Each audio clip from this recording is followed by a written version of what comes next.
Esta mañana yo le eché la bronca a nuestro moderador porque le dije que yo no compartía la división que ha hecho del coloquio.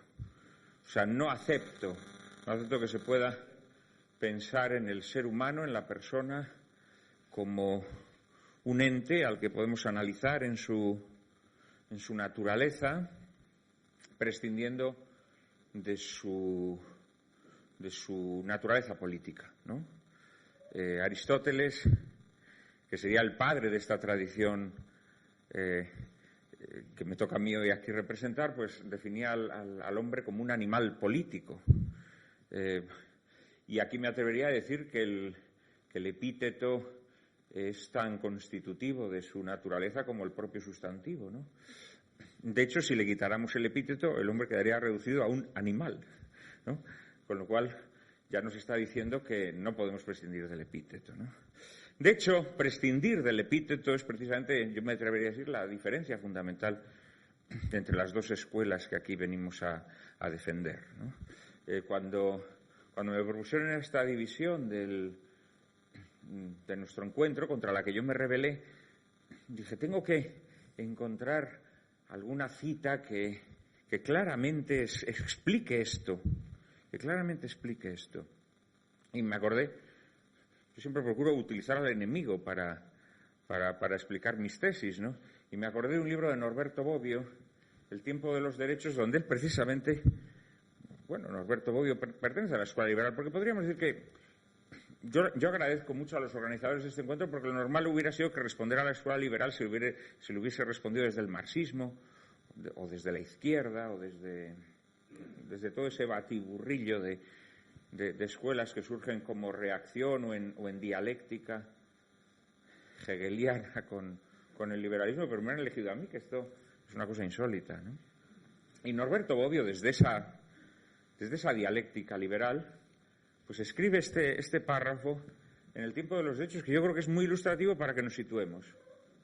Dice: para que pudiera producirse una inversión en el punto de vista, él ya reconoce de lo que se trata. Hay que producir una inversión en el punto de vista. Hay que cambiarle la mente a la gente, de la que nace el pensamiento político liberal. Era necesario que fuese abandonada la teoría tradicional del modelo aristotélico, según la cual el hombre es un animal político que nace en un grupo social. Era necesario que se antepusiese la existencia de un estado anterior a toda forma organizada de sociedad, un estado originario que por su propia originalidad debiese ser considerado como el lugar de nacimiento y el fundamento del estado civil. Se trataría nada menos que de dar cuenta del nacimiento de la concepción individualista de la sociedad y de la historia, que es la antítesis radical de la afirmación de Aristóteles, según la cual el todo, la sociedad, es anterior a las partes. Consiguiendo derribar esta relación entre el todo y las partes, imponiendo la concepción individualista de la historia, el individuo vendría antes y la sociedad vendría después. La sociedad estaría para el individuo y no el individuo para la sociedad. Esta es la cuestión. Es decir, la cuestión es que en un determinado momento de la historia hay una escuela política o una doctrina filosófica que decide quebrar algo sobre lo que se sustentaban hasta ese momento todas las teorías filosóficas y todas las visiones antropológicas, y es que el hombre era un animal político. Claro, el término animal político hoy le damos unas connotaciones un tanto tremebundas y un tanto trágicas, puesto que hoy la política se ha convertido en un ámbito de confrontación humana. Y por lo tanto, cuando hablamos de animal político, inmediatamente nos imaginamos pues a dos ciervos en plena berrea, ¿no?, corneándose, disputándose a la manada, o nos imaginamos un ámbito de lucha, ¿no? Pero esto es completamente falso. Si nosotros pensamos en lo que ha sido la historia humana, pues nos tendríamos que remontar a la creación, ¿no? Y la creación fue concebida como un conjunto armonioso por Dios, ¿no? Y las partes de ese conjunto estaban ligadas entre sí y necesitaban vivir unas por otras, o unas para otras, o unas por otras y para otras. Nacieron unidas y ligadas entre sí. Desde el átomo hasta el ángel, dice un gran autor tradicional, Gustave Thibon. Los átomos fueron concebidos para estar unidos y formar moléculas, y los ángeles fueron concebidos para estar unidos y formar coros. Y todo, en realidad, en la creación fue creado para estar unido. Es en realidad un veneno diabólico, en el sentido etimológico de la palabra, diabolein, separar, dividir, volver a unos contra otros, de ahí la partícula griega dia. Es un espíritu diabólico lo que separa al hombre de Dios, en primer lugar, lo que separa al hombre de los otros hombres a través del odio, de las guerras, de las animadversiones, y lo que separa al hombre incluso de su propia alma a través de la apetencia de bienes materiales y caducos. Y de esa división interior del ser humano, proyectada sobre la realidad, es donde surge, yo diría, esta cuestión que aquí analizamos del individualismo. El hombre escindido, el ser humano escindido, necesita escindir la realidad. ¿Ya me estás pidiendo que me calle? Un minutico. Y de esa escisión, que el hombre proyecta sobre la realidad, pues surgen todos los fenómenos disgregadores de la comunidad política, desde el divorcio hasta la bomba atómica, que es disgregación del átomo, pasando por el conflicto catalán, por poner un caso cercano. Y también contra esta división interior del ser humano proyectada sobre la realidad surgen intentos patéticos de lograr una agregación, ¿no? Y ahí surge la unidad de hormiguero que produce la ruptura de la comunidad política y la recuperación de ese sentido de que el hombre es primero, el individuo es primero y la sociedad posterior, pues surgen los intentos uniformizadores de la sociedad. Y entonces ya no hay pequeños y modestos propietarios, artesanos que vivan de su propiedad y de su trabajo, sino que hay proletarios, una masa informe de proletarios que ahora ya ni siquiera tienen prole, y ya no hay el amor exclusivo entre dos seres humanos, sino que está el catálogo de Tinder, ¿no?, en donde todas las tías y tíos son iguales, porque todas o todos presumen de lo mismo, y se crea esa unidad de hormiguero y monstruosa que creo que es esa sociedad en la que hoy vivimos. Pero creo que esto no es verdaderamente lo originario, creo que esto es una ficción rusoniana, ¿no?, según la cual hubo un estado originario en donde el hombre era bueno por naturaleza y luego nos hicimos todos malos por culpa de la sociedad. Entonces nos tuvimos que retraer de esa sociedad, individualizarnos para luego construir ese pacto social artificioso y completamente falso que preconiza Rousseau. Y aquí lo dejo como breve introducción, ¿no? Muchísimas gracias a todos. Bueno, pues en primer lugar, muchas gracias por la invitación a este acto, muchas gracias a la Fundación, muchas gracias a la Escuela de Arquitectura y muchas gracias a todo el público por asistir a esta conversación, a este diálogo. Yo no compro la tesis de que los fundamentos del liberalismo, los fundamentos del individualismo pasen por concebir o por imaginar a un individuo que nace desarraigado de la sociedad, que nace desarraigado del grupo. Evidentemente, si esa es la visión antropológica que hay que tener del individuo, es una visión antropológica muy equivocada. Todo individuo nace dentro de un grupo, todo individuo nace dentro de una sociedad. Eso es incuestionable. Y dentro de una sociedad encontramos grupos muy distintos o comunidades muy distintas que integra un individuo, la familia, el vecindario, la confesión religiosa, incluso desde una perspectiva más amplia, algunos podrían hablar de la nación, también otras comunidades, como puede ser la profesión, como puede ser el equipo de fútbol.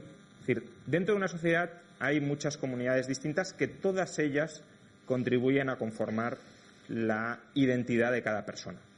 Una persona, en gran medida, se puede definir en función de los grupos de los que forma parte o de los grupos de los que no forma parte.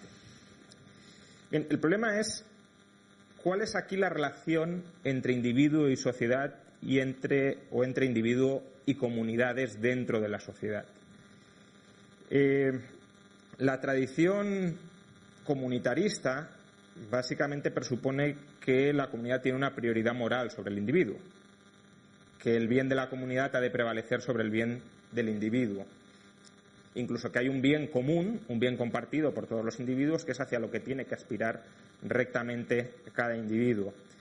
El problema es que dentro de una sociedad hay individuos, muchos individuos, que tienen sus propios intereses, que tienen sus propias preferencias, que tienen sus propios proyectos de vida, y en ocasiones esos proyectos de vida son compatibles con los proyectos de vida de otros individuos, y en ocasiones son tan compatibles que cooperan y entrelazan sus destinos para buscar ese objetivo común, pero en otras ocasiones son incompatibles, son no armoniosos, sino enfrentados, contradictorios o conflictivos. Es verdad, podemos decir que el mundo surge como una unidad, pero en la unidad del mundo pues puede haber, por ejemplo, parasitismo. El parásito parasita al huésped. Están unidos, pero no tienen el mismo objetivo. Si tuvieran el mismo objetivo, habría una relación de simbiosis entre ambos. Y, por tanto, como puede existir un conflicto, una tensión, una contradicción entre individuos, la cuestión es qué proyectos, qué planes, qué preferencias, qué intereses tienen prioridad sobre otros. Y aquí lo que dice el liberalismo es que ninguno ha de tener prioridad sobre ningún otro, que todo el mundo tiene la obligación de respetar el proyecto de vida de otras personas. Y eso es justamente el fundamento de la libertad. La libertad individual, para los liberales, es básicamente el derecho que tenemos a ser respetados en el desarrollo, en la ejecución de nuestro plan de vida. Y, por tanto, la obligación que tienen los demás de respetar nuestro proyecto de vida a cambio de que nosotros respetemos el suyo. Básicamente vive y deja vivir. Ese es el núcleo de la filosofía política liberal. Y digo filosofía política porque desde esa concepción de la política como conjunto de normas que estructuran la coexistencia o la convivencia dentro de una sociedad, el liberalismo claro que cree en la política. En ese sentido de delimitar las normas para la coexistencia dentro de una sociedad. El liberalismo, podríamos decir que aborrece la política entendida como un ejercicio de dominación, de control, de manipulación de unas personas sobre otros. Monedero definía la política como el arte de generar obediencia. Bueno, desde esa visión de la política, que es una visión de la política real, que es la que se desarrolla dentro de los estados modernos, por supuesto los liberales aborrecen la política porque el liberalismo rechaza la obediencia, al menos la obediencia no aceptada, la obediencia por la fuerza, por la coacción. Entonces, ¿qué papel juega aquí el grupo? Porque el grupo claramente existe, el grupo, la comunidad, la sociedad, claramente están ahí. Porque yo he dicho, cada individuo tiene sus fines, cada individuo tiene sus propósitos que en gran medida vienen influidos por los grupos o las comunidades de las que forma parte, pero son proyectos individualizables. Y ahí la tradición comunitarista lo que esencialmente responde es, como os he dicho antes, que los grupos o la comunidad tiene prioridad sobre el individuo y que, por tanto, hay algo que es el bien común, que es al que todos los individuos deben someterse o deben tratar de perseguir. Pero aquí creo que es muy importante remarcar que los grupos no tienen un valor intrínseco. Los grupos son importantes porque las personas o los individuos son importantes. Los grupos son instrumentales, no son finalistas. Lo finalista es la persona, es el individuo. Y el grupo, por tanto, tendrá relevancia moral en la medida en que el individuo lo tenga. Y como he dicho, cada persona forma parte de muchos grupos distintos. Y por tanto, la cuestión es, aún desde una perspectiva comunitarista, qué grupos deberían tener preferencia sobre otros. ¿Debe el individuo someterse al bien común tal como es especificado por la confesión religiosa, por la nación, por la familia, por el vecindario, por el equipo de fútbol, por la profesión, por el gremio? Porque todos esos grupos tienen objetivos que pueden ser perfectamente contradictorios. Y en segundo lugar, que formemos parte de un grupo y que nuestra identidad esté entrelazada con un grupo no genera automáticamente obligaciones de nosotros hacia ese grupo más allá del simple respeto hacia otras personas. Si queremos justificar obligaciones mucho mayores, sometimientos mucho mayores de la persona al grupo, hay que justificar ese sometimiento más allá de decir que hemos nacido en un grupo. Yo puedo nacer católico, pero eso no significa que toda mi vida deba vivir sometido a la autoridad de la Iglesia Católica si yo quiero separarme de la Iglesia Católica. Una cosa es la cultura de la que formo parte y otra las obligaciones políticas, aunque esto entiendo que es más del segundo bloque, que tenemos. Y ya para terminar, simplemente una diferenciación terminológica, porque creo que muchas veces se confunde. Creo que hay que distinguir individuo, que es un sujeto, un agente intencional, individualismo, que es una filosofía política que considera que el individuo es el sujeto de derecho frente a otros individuos y frente a cualquier agrupación de individuos, y hay que distinguir individuo e individualismo de atomismo. Atomismo es una visión de la sociedad donde los individuos deberían vivir separados, y eso no es en absoluto parte consustancial del liberalismo. De la misma forma que hay que diferenciar sociedad o comunidad, que son conceptos distintos, de comunitarismo, que es esta filosofía política que ligaría con el tradicionalismo según la cual los grupos han de tener prioridad sobre los individuos, y hay que distinguir a su vez comunitarismo de estatismo, que confiere a un grupo particular, el grupo político estatal, la autoridad absoluta sobre otros grupos y sobre los individuos. Muchas gracias.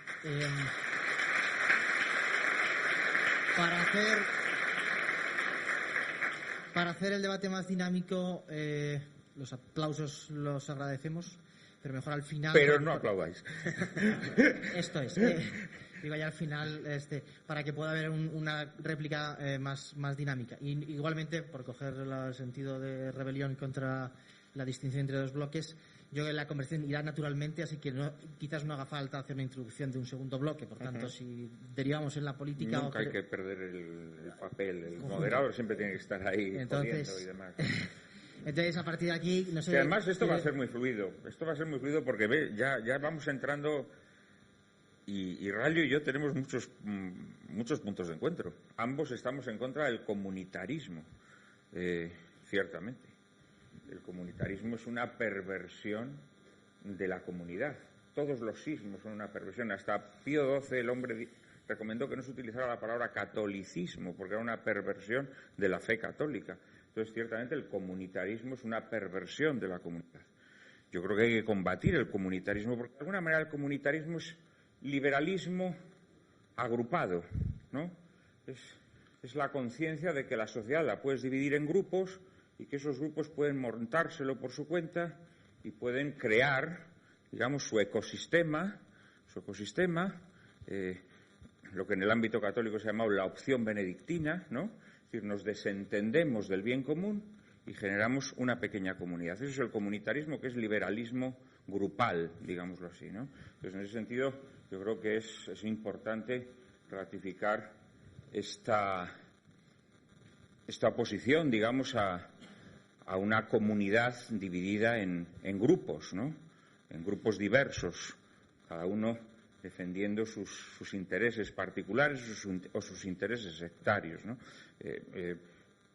Aristóteles, cuando hace su clasificación de las formas de gobierno, él no distingue, como hacemos nosotros patéticamente desde nuestro democratismo un poco cutre, si la democracia es buena,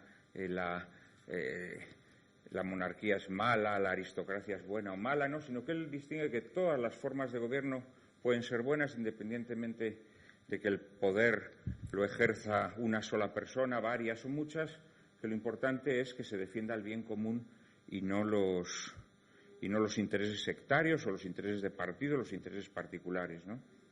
Entonces, en ese sentido, yo naturalmente me declaro en contra del comunitarismo, que creo que es una gangrena y creo que es una perversión, digamos, del sentido comunitario, en la que prevalece el bien individual disfrazado de bien pseudo-colectivo. Pues ahora nos agrupamos los fachas, ahora nos agrupamos los maricones, ahora nos agrupamos las feministas, ahora nos agrupamos no sé qué, y montamos aquí un archipiélago comunitario y anchas Castilla, ¿no? O sea, sí, totalmente en contra, naturalmente, de esto.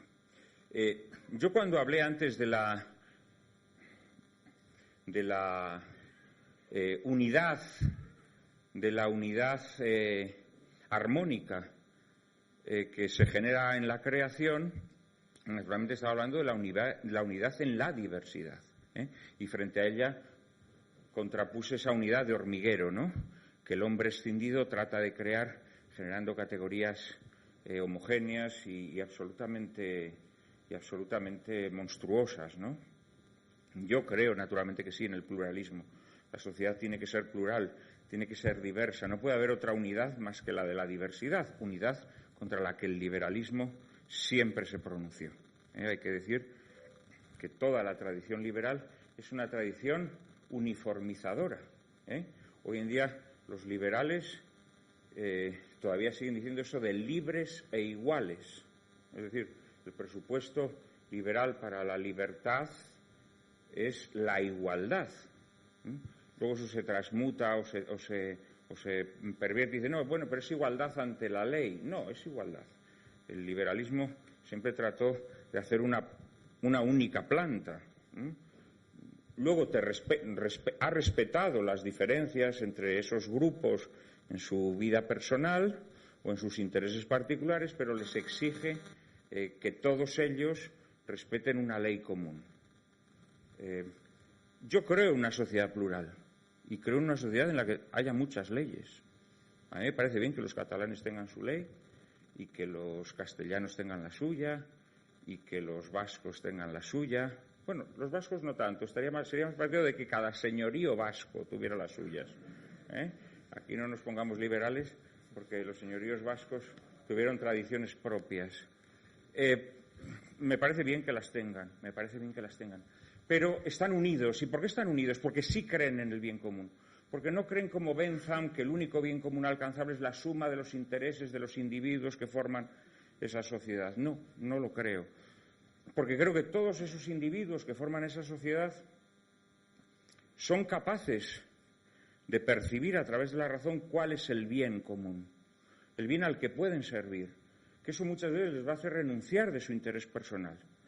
Todos lo sabemos. En nuestra vida común no tenemos que ponernos especialmente elevados, ¿no? Todos sabemos que en nuestra vida personal muchas veces tenemos que renunciar al interés personal para contribuir al bien común, al bien de esa pequeña comunidad que formamos con nuestro novio, al bien común que significa esa pequeña comunidad que formamos con los alumnos de nuestra clase, y tenemos que renunciar a nuestro interés personal.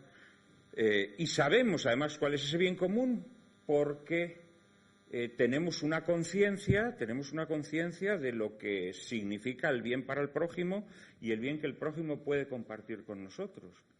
Entonces somos capaces de renunciar a parte de lo que nos gustaría tener. Podemos renunciar a nuestro egoísmo. El orden económico liberal nos propone que la suma de egoísmos generan, mediante la mano invisible, ese estado perfecto en el que todos somos felices. No, yo creo que realmente ese estado se genera a través de la renuncia de nuestro egoísmo y de la capacidad generosa de aceptar que nuestro bien solamente es bien verdadero a través del bien de nuestro vecino.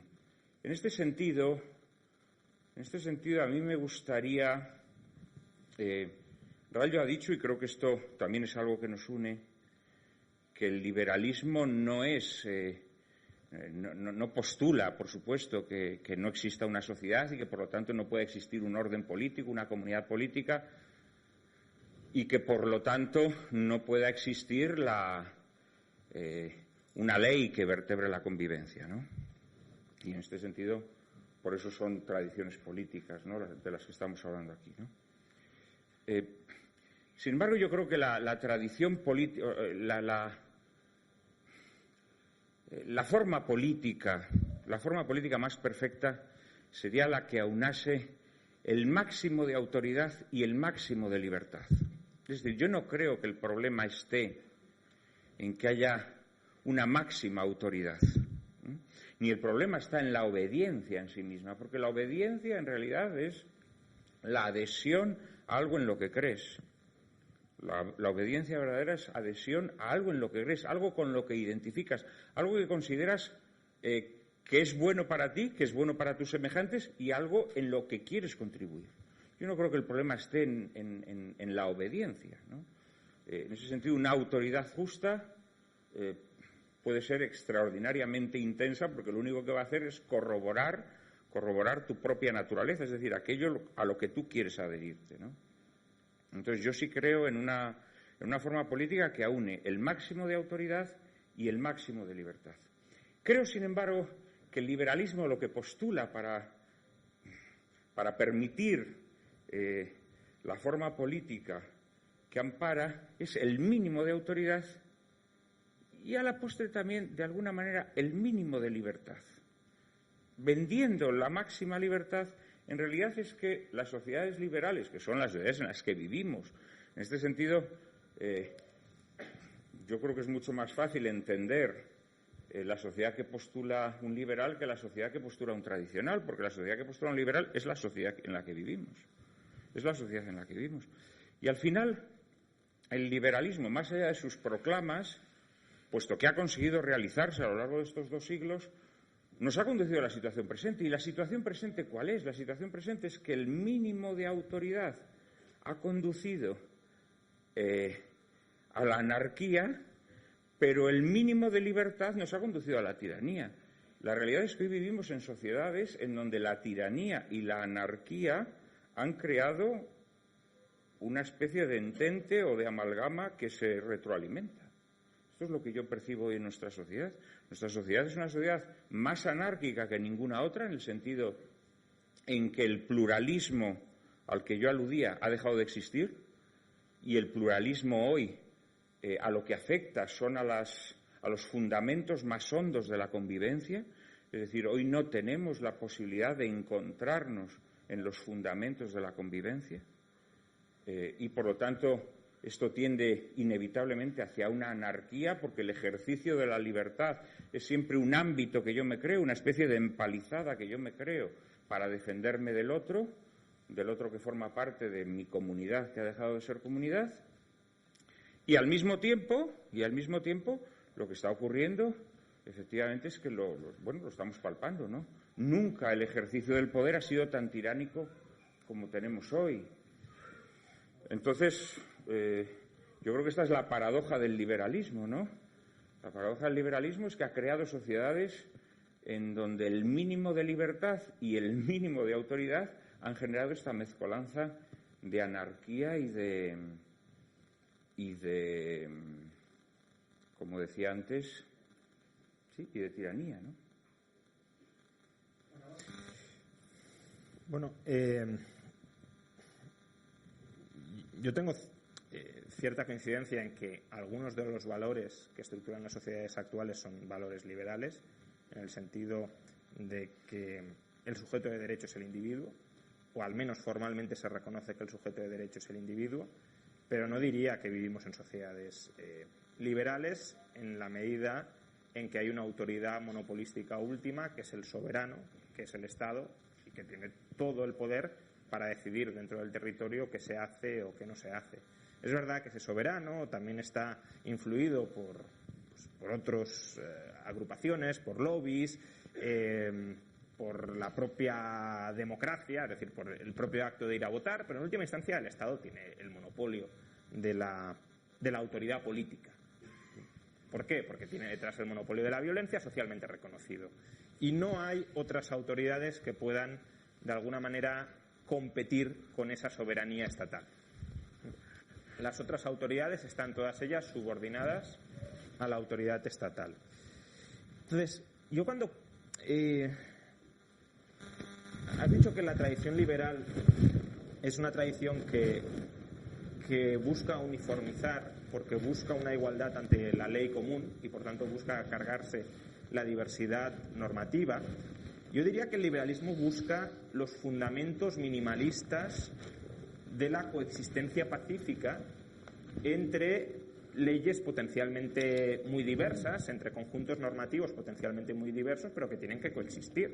Es decir, si hay una ley para determinados señoríos vascos, si hay una ley para los catalanes, si hay una ley para los castellanos, ¿cómo se relacionan esas leyes entre sí? Pues tendrá que haber unos fundamentos mínimos que permitan la coexistencia pacífica entre ellas. Y esos fundamentos mínimos son los que trata de descubrir y los que trata de defender el liberalismo. Fundamentos mínimos que se asientan sobre la libertad personal, sobre la propiedad privada y sobre la voluntariedad contractual. Y aquí quiero ligarlo con lo que Juan Manuel ha llamado obediencia. Ha dicho, la obediencia no es mala, porque obediencia es someterte o adherirte a aquello en lo que crees. Claro, si definimos así la obediencia, claro que no es mala. Es decir, sumarte voluntariamente a un proyecto compartido pues es consustancial al ser humano y es en parte lo que nos realiza como seres humanos. Yo lo que estoy criticando, o lo que los liberales criticamos, no es la obediencia basada en la adhesión voluntaria a una comunidad. Es la obediencia debida basada en la adhesión coactiva a una comunidad. Es decir, justamente la ausencia de voluntariedad que surge en nuestras sociedades a través de la imposición política de estados a los que no nos hemos adherido voluntariamente. Entonces, cuando, por ejemplo, se habla de la ley de los señoríos vascos, la ley de los catalanes, la ley de los castellanos, y se pretende que dentro de esa ley o de esa comunidad, de ese ámbito comunitario, existe un bien común, la cuestión es, ¿todas las personas dentro de esos grupos se han adherido voluntariamente a esos grupos? Bueno, podemos decir, han nacido en ellos. Yo he nacido en mi familia y nadie me ha preguntado si quería que esta fuera mi familia o que no lo fuera. Es un hecho. Bien, estamos de acuerdo. Yo he nacido pues, en el norte de la Comunidad Valenciana, antiguo Reino de Valencia, otros han nacido en alguna provincia del País Vasco, otros en Castilla. La cuestión puede ser que eso es un hecho, pero por el hecho de haber nacido ahí, tenemos obligación de obedecer, aun cuando no nos adhiramos voluntariamente a esas comunidades, porque de la misma manera que yo he nacido en mi familia, pero llegada a una determinada edad de madurez personal me puedo emancipar de la familia y no quedo sometido a obligaciones desde luego muy estrictas a la autoridad paternal. Justamente la emancipación es que yo conformo mi propio sujeto de soberanía o mi propia familia. De la misma manera, uno debería poder separarse de aquellas comunidades políticas a las que no se ha adherido voluntariamente, porque si no es así, si estamos sujetos al derecho de la comunidad política a la que accidentalmente hemos nacido, simplemente por ese accidente de haber nacido ahí, o simplemente porque nuestra identidad creemos que se conforma por haber nacido ahí, pues entonces no hablemos de adhesión voluntaria, hablamos de adhesión coactiva y de sometimiento no voluntario a la misma. Y claro, eso podría tener cierto sentido si efectivamente hay un bien común que podemos definir con bastante claridad y al que debemos plegarnos aunque no estemos de acuerdo con él. Y yo, sinceramente, el único concepto de bien común que puede ser verdaderamente general, inclusivo para todas las personas, es un bien común que consista en respetar a la otra persona, en respetar el proyecto de vida de la otra persona, en no convertir a la otra persona en mi súbdito en contra de su voluntad. Porque si intentamos ir mucho más allá, intentamos definir bienes compartidos que sean mucho más específicos, en el fondo, muy probablemente, con lo que nos encontremos no sea con un bien común, en el sentido de un bien que comparten todas las personas de ese grupo, sino en bienes particulares de algunos individuos, de algunos miembros de ese grupo, que se elevan a la categoría de bienes generales o de bienes comunes, justamente para obligar a que determinados individuos que no están de acuerdo, que no concuerdan con esa definición de bien común, se sometan, se adhieran coactivamente a los intereses de otros que han convertido en bienes generales o en bienes comunes. Y si no somos capaces de especificar mucho qué es el bien común y por qué debemos someternos a ese bien común, pues apelar a él más allá de como un respeto a los principios jurídicos mínimos que permiten la coexistencia pacífica, creo que no nos lleva mucho más allá. Sí, yo quisiera por centrar, porque creo que es evidente que la conversación está confluyendo hacia que hay una cuestión central que es el bien común. Si existe un bien común que vaya más allá de mi propia voluntad o del respeto a los proyectos de los otros, o si bien el bien común es la suma de intereses, una suerte de armonía de intereses que se pudiera conseguir, ¿no? Entonces creo que quizás esta sea la cuestión. ¿Hay un bien común que esté por encima del interés? ¿El bien común es dialéctica con el individuo? ¿Es o bien común o individuo? Yo quizás creo que este es el punto central del debate, el bien común. Bueno, vamos a ver, es el punto central del debate en el sentido en que es causa final de la comunidad política desde el punto de vista de la doctrina tradicional, pero, bueno, vamos a ver, para llegar al bien común o para entender el bien común, primero hay que entender el concepto de libertad, que es un concepto que yo creo que también a Rallo y a mí nos separa. Hay que entender el concepto de soberanía, que a pesar de que Rallo ha dicho que el liberalismo no reconoce un soberano, pero fundamentalmente el liberalismo es el reconocimiento de la soberanía. Es decir, es uno de los conceptos medulares del pensamiento liberal, ¿no? Y es un concepto totalmente ajeno al pensamiento tradicional, en el sentido que el pensamiento tradicional solo reconoce la soberanía de Dios.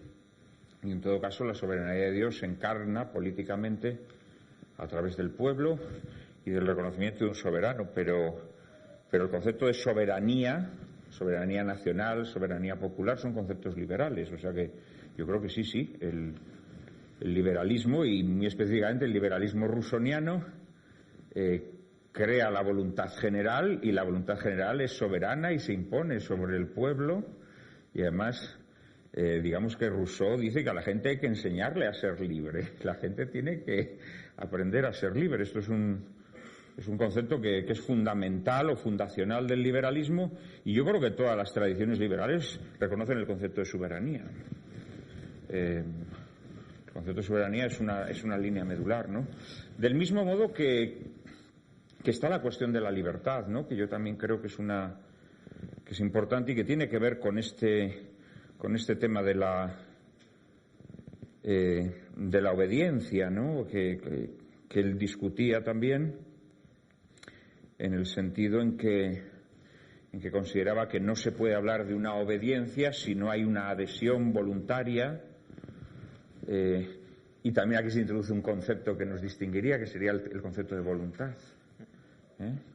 ¿Hasta qué modo es posible, hasta qué punto es posible fundar una comunidad política sobre el concepto de voluntad? Es decir, sobre el concepto de una libertad que se ejerce y se encarna en una serie de decisiones, ¿no? Y hasta qué punto nos podemos desvincular. Rallo también lo ha dicho, ¿no? Nos podemos adherir de forma voluntaria a esas comunidades o podemos libremente decidir que nos salimos de ellas. Este también sería un concepto que nos separaría, ¿no? Pero si nos centramos en la cuestión del bien común, en realidad la cuestión que tendríamos que hablar es si existe un bien objetivo, es decir, si podemos determinar cuál es el bien. La realidad es que si miramos la historia humana en todas las tradiciones religiosas y filosóficas, el bien común siempre se ha identificado de forma precisa. Bien es verdad que desde el punto de vista católico, pero seguramente otras religiones también tienen este punto de vista, se define lo que es la verdad y otras tradiciones religiosas o filosóficas, según el modo en que se aproximen a esa verdad, pues se aproximan más al bien común o no. Pero si analizamos todas las tradiciones religiosas y filosóficas, descubrimos que efectivamente todas coinciden en la definición del bien común. Hay un libro en este sentido muy ilustrativo de C.S. Lewis, en donde él trata precisamente, él toca estas cuestiones y él toca cómo se está inaugurando una nueva era de manipuladores sociales que tratan de abolir al hombre, borrándole de la razón la conciencia del bien. Y al final del libro hay una especie como de apéndice muy instructivo, muy interesante, en donde él elabora las reglas del Tao, dice él. Entonces analiza en todas las tradiciones religiosas y políticas, el cristianismo, el budismo, el confucianismo, el islam, el hinduismo, y luego tradiciones filosóficas, aristotelismo, platonismo, coge discursos de Cicerón, coge, bueno, un montón de tradiciones, ¿no? Y realmente sí, digamos que los preceptos de esas tradiciones o las elaboraciones que esas tradiciones hacen para tratar de definir el bien común son los mismos. Son los mismos. Esto está ahí presente. En realidad yo creo que es el liberalismo lo que destruye esta conciencia de que sí existe un bien común, de que sí existe un bien objetivo que se puede determinar, que naturalmente presupone la existencia de un orden moral correlativo y que existe y que exige, digámoslo así, la conciencia de un orden del ser. Yo creo que el problema para determinar el bien común empieza a surgir con Descartes. Que es el que antepone la conciencia del yo a la conciencia del bien. Es decir, Descartes es el primero que nos dice que él tiene conciencia del mundo a través de la conciencia de sí mismo. Y desde el momento en el que lo importante es la conciencia de ti mismo, introduces la subjetivización del bien. A partir de ese momento, efectivamente, claro, pues el centro del mundo eres tú, y a partir de ahí, efectivamente, tú elaboras tu propio bien, que ya no es el bien común, sino que es tu propio interés. Esta ruptura que introduce Descartes es la que luego profundiza, bueno, primero teológicamente el protestantismo y luego políticamente el liberalismo. Pero yo sí que creo que todas las tradiciones filosóficas han reconocido la existencia de un bien común que se podía objetivizar. El problema, a mi modo de ver, para determinar el bien común en las sociedades modernas es que para determinar el bien común no se puede prescindir de la dimensión metafísica del ser humano. Yo creo que esta es la cuestión. Y el liberalismo, precisamente, lo que presupone para construir esa sociedad a partir de la agregación de individuos es precisamente la extirpación de esta dimensión metafísica del hombre. O, en todo caso, la reclusión de esa dimensión metafísica en un desván o en un apartamento o en una casilla que no intervenga, digamos, en la vida de la polis.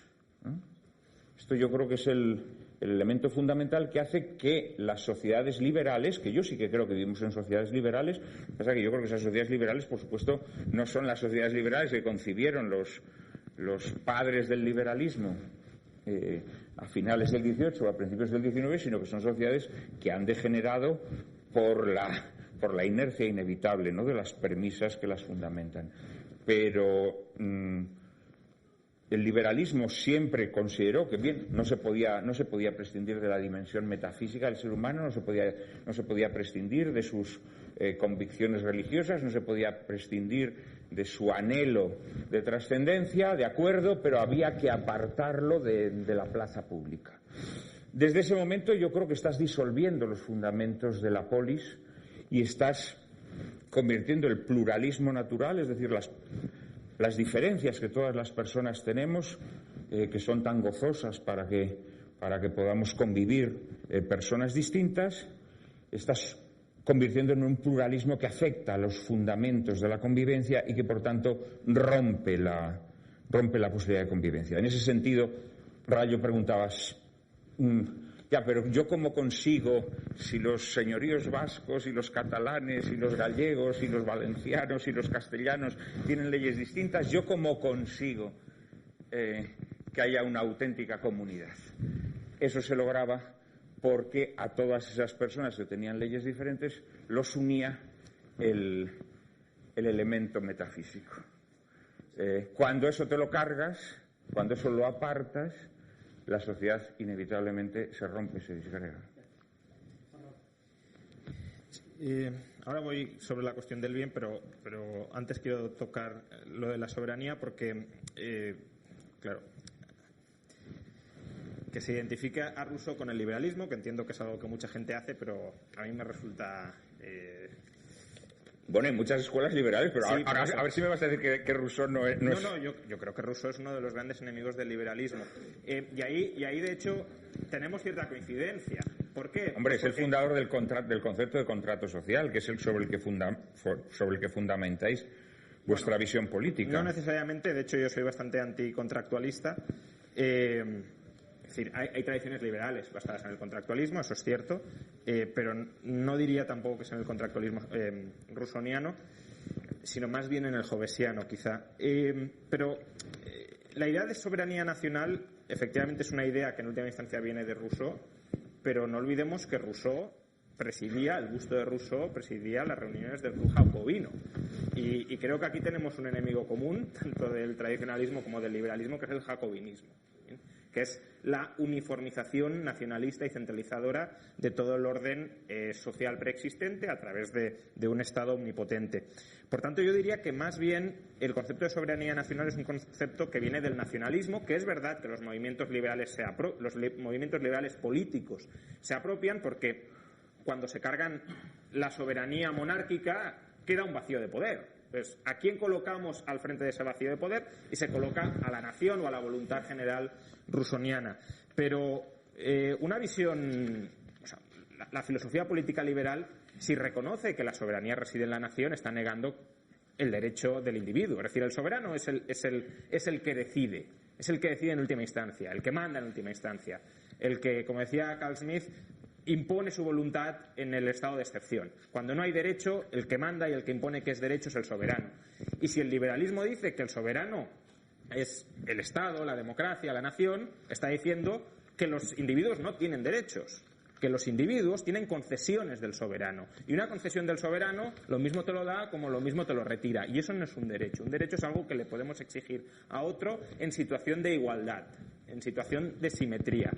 Y por eso yo reniego del concepto de soberanía estatal. Si queremos, yo defiendo el concepto de soberanía individual, que es un juego de palabras que a lo mejor resulta chocante porque entendemos siempre la soberanía como ejerciéndola frente a otro, como poder de decisión frente a otro, pero en realidad la soberanía es poder de decisión sobre mí, sobre mi vida y sobre lo mío, es decir, sobre mi propiedad, respetando la soberanía de otros de la misma manera que un Estado hoy soberano respeta la soberanía de otros Estados. Pues si descendemos el concepto de soberanía al individuo, cada individuo es soberano sobre sí mismo, sobre su propiedad, respetando la soberanía de otros individuos, sujeto de derecho y libertad. En cuanto a la idea de bien, creo que antes de nada habría que empezar definiendo qué es el bien, porque antes de decir si el bien es objetivo o subjetivo, ¿qué entendemos por bien? Para que podamos realmente definirlo como objetivo o subjetivo. Desde un punto de vista ético, prácticamente el bien es algo que nos gusta, que nos atrae, que consideramos positivo. Pero entonces la cuestión es ¿positivo para quién? ¿Positivo para mí? ¿Positivo para ti? ¿Positivo para todos? Por tanto, creo que esa es una primera cuestión que hay que resolver. Muchas religiones, efectivamente, han elaborado conceptos más o menos compartidos o comunes de bien, porque las religiones han sido formas en las que el grupo se ha cohesionado y ha podido coexistir. Entonces es cierto que para que haya una cierta funcionalidad en los grupos, para que no nos estemos matando entre nosotros, para que unos no defrauden a otros, para que podamos distinguir yo soy de este grupo y los otros son de otro grupo, hacen falta unos elementos compartidos o unas reglas compartidas que son las que las religiones intentan elevar a la categoría de bien común.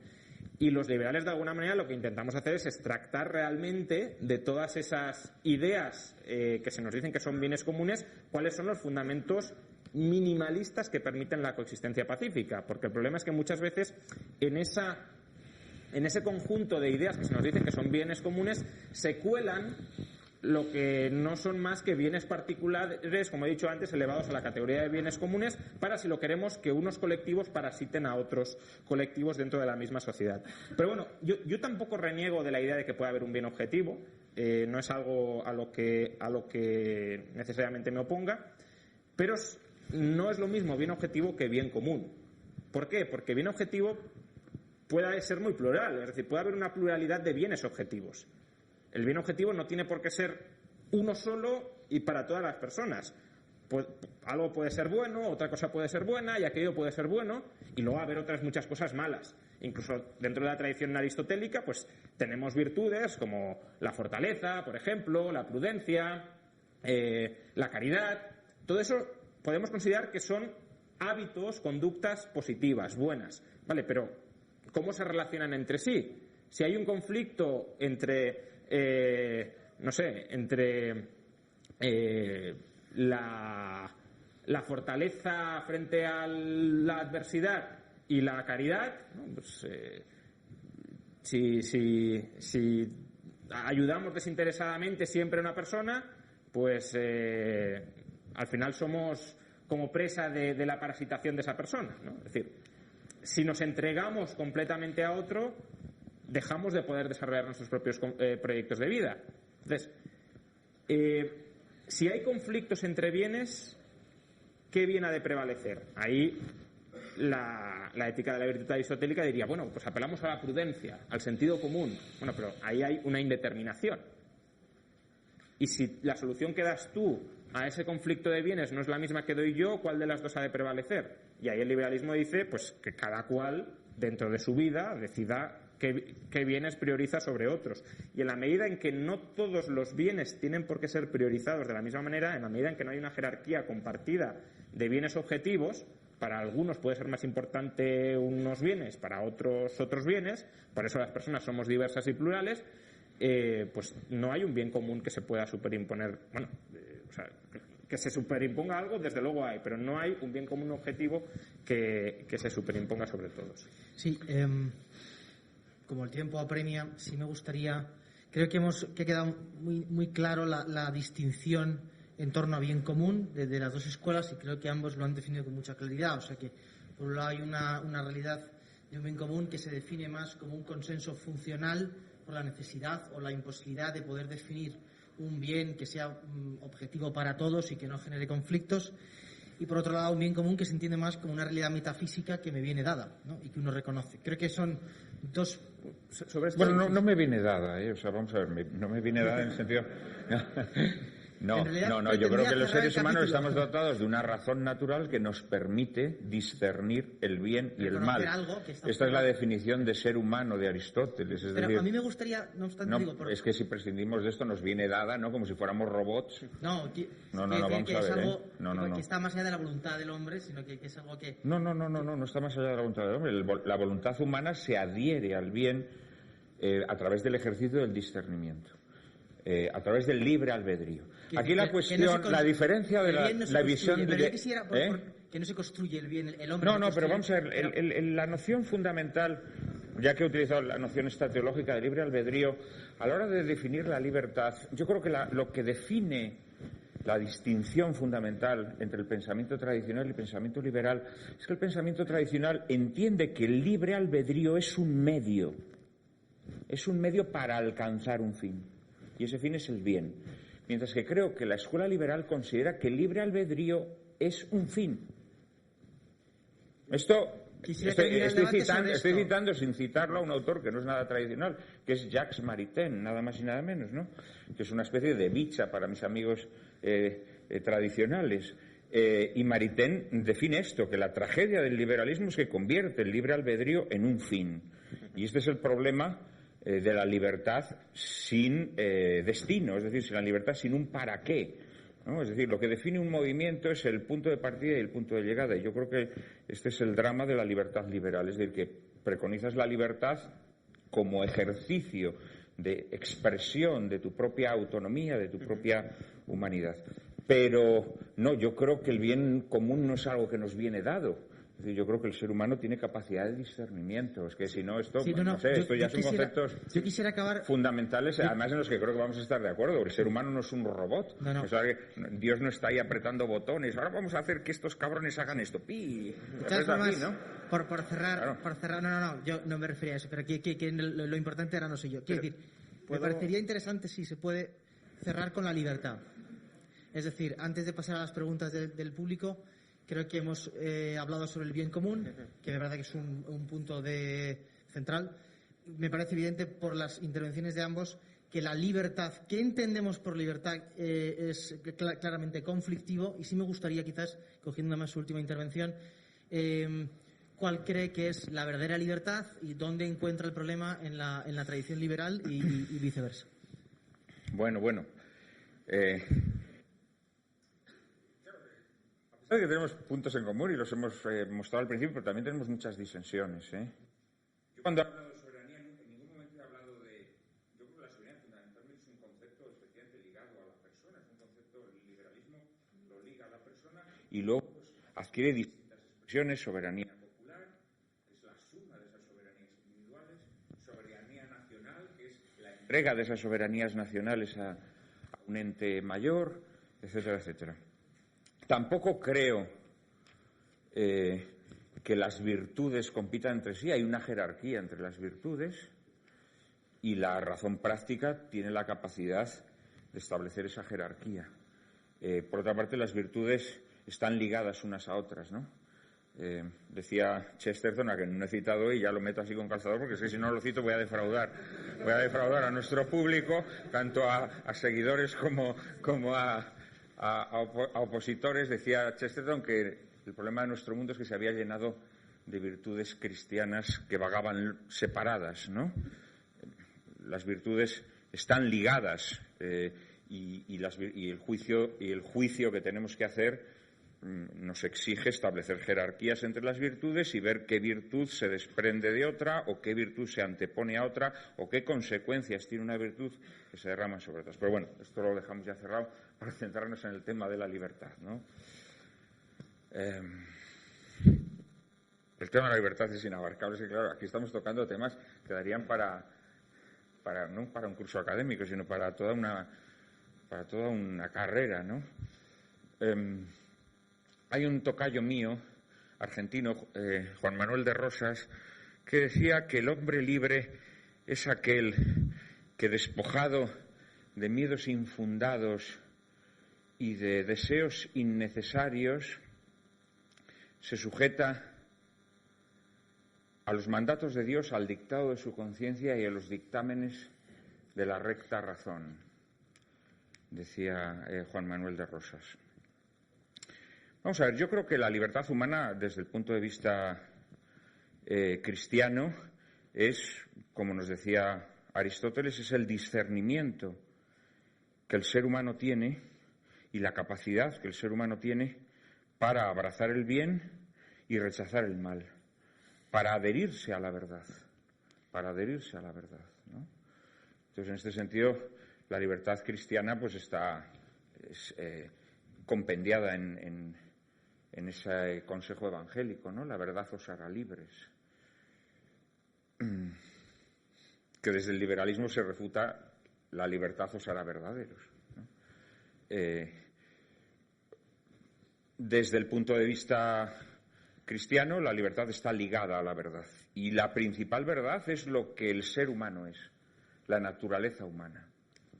Es decir, la libertad desde el punto de vista tradicional significa que, en primer lugar, el ser humano tiene que cobrar conciencia de lo que es y tiene que asumir humildemente lo que es. Y, por lo tanto, tiene que saber que no puede salirse de sus casillas, es decir, que no tiene libertad para volar, por ejemplo, o que no tiene libertad para alimentarse del aire, porque no tiene alas y no puede vivir del aire, ¿no? La asunción de tu propia naturaleza es lo que te permite, es decir, la aceptación del orden del ser, de lo que eres, es lo que te permite perfeccionarte. Perfeccionarte es decir, ser mejor, aspirar a ser mejor. Y desde el punto de vista tradicional, eso se logra en comunidad. Eso no lo puedes lograr solo, porque cuando tratas de lograrlo solo, lo único que haces es crear en torno a ti ese ámbito, esa empalizada, ¿no?, que te permite desenvolverte, que te permite hacer cabriolas, pegar saltitos para pensar que vuelas, ¿no?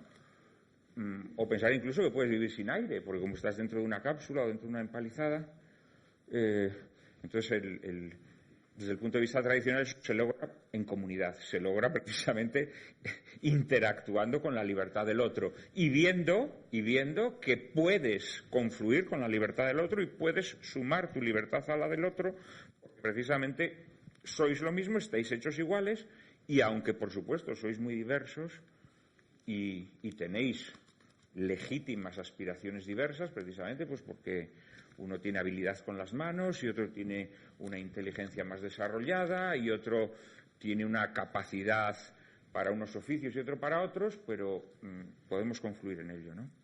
Yo creo que en realidad lo más importante a la hora de establecer la cuestión de la libertad, la diferencia que creo yo que el pensamiento tradicional tiene en su noción de la libertad frente al pensamiento liberal, es precisamente que para el pensamiento tradicional la libertad en sí misma no es un logro, sino que la libertad necesita como decía antes, un para qué, ¿no? Entonces, por ejemplo, cuando en el pensamiento liberal se habla de libertad de expresión, pues el tradicional siempre va a decir, bueno, en primer lugar, para que haya libertad de expresión tiene que haber expresión, ¿no? Tiene que haber expresión. ¿Y la expresión qué significa? La expresión es la capacidad que tenemos para comunicar algo que sea valioso. En el momento en que no hay expresión, ¿de qué estamos hablando de libertad de expresión? Nosotros hemos visto, ¿no?, como recientemente en España pues se han montado grandes movimientos de apoyo a la libertad de expresión, pues no sé, un rapero que deseaba que pusieran bombas a la gente y la mataran, bueno, además, curiosamente estos grandes iconos de la libertad de expresión en nuestro tiempo son tíos que quieren matar a gente, ¿no? Un tío que escribe en tweets que qué bien que a Guerrero Blanco lo volaron, otro tío que dice que quiere que a los guardias civiles los maten, otro que no sé qué. Eso no tiene nada que ver con la expresión. Eso no tiene nada que ver con la expresión. Entonces, yo creo que eso no tiene nada que ver con la libertad, en el sentido que el para qué es nefasto. Entonces, yo creo que desde el punto de vista tradicional, por supuesto que se puede negar la libertad que está hecha para dañar, la libertad que está hecha para calumniar, la libertad que está hecha para herir, para lesionar, para destruir, para separar, para encizañar. Eso no creo que sea libertad, por la razón sencilla de que su objetivo no es bueno, no es verdadero. Y esto es lo que yo creo que es la libertad.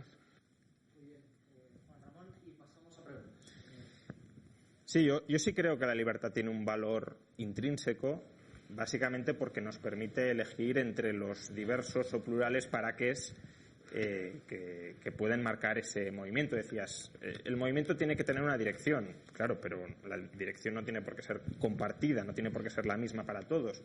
Cada uno de nosotros podemos tener una dirección, yo puedo querer ir a Valencia, otro a Barcelona, otro a Oviedo, y la cuestión es que cada uno podamos escoger el camino, el proyecto de vida que queremos seguir, sin pisotear, sin aplastar, sin impedir que otros escojan sus propios proyectos de vida. Entonces, el liberalismo no prejuzga cuál es ese proyecto de vida, siempre y cuando, y ahí sí coincido contigo, que ese proyecto de vida no genere daño sobre terceros, es decir, no impida que otros desarrollen su propio proyecto de vida.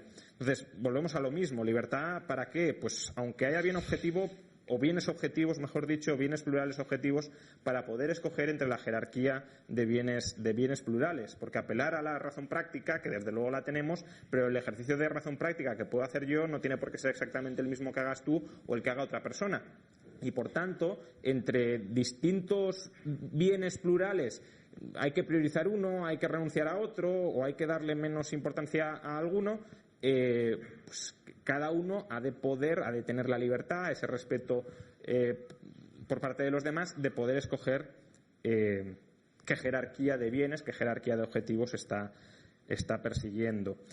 A este respecto, de todas formas, querría además distinguir entre libertad y capacidad, ¿no? Porque muchas veces hablamos de libertad de volar, ¿no? Por ejemplo, Juan Manuel ha hablado de ella. Para el liberalismo, la libertad es un derecho negativo frente a los demás, como ya he mencionado. Es un concepto social. Robinson Crusoe ni es libre ni deja de ser libre, porque Robinson Crusoe no interactúa con nadie más. Y, por tanto, en el ámbito de Robinson Crusoe no hay libertad. La libertad es un concepto, un principio reglado dentro de la sociedad. Yo te puedo reclamar a ti que no me dañes y tú me puedes reclamar a mí que no te dañe. Pero Robinson Crusoe no tiene nadie a quien reclamarle absolutamente nada. Y hay un punto que se me ha quedado antes y que además ha vuelto a salir ahora y creo que es importante y que en cierto modo conecta con esto, ¿no? Juan Manuel antes ha mencionado que en el fondo, si tenemos comunidades muy distintas, con leyes muy distintas, pero que en el fondo hay un acuerdo común, o hay una visión metafísica común que es la que permite esa convivencia entre comunidades. Lo que pasa es que Juan Manuel lo está ligando continuamente a una metafísica religiosa. Y ahí la cuestión es, ¿puede haber comunidades ateas o comunidades con una visión metafísica distinta?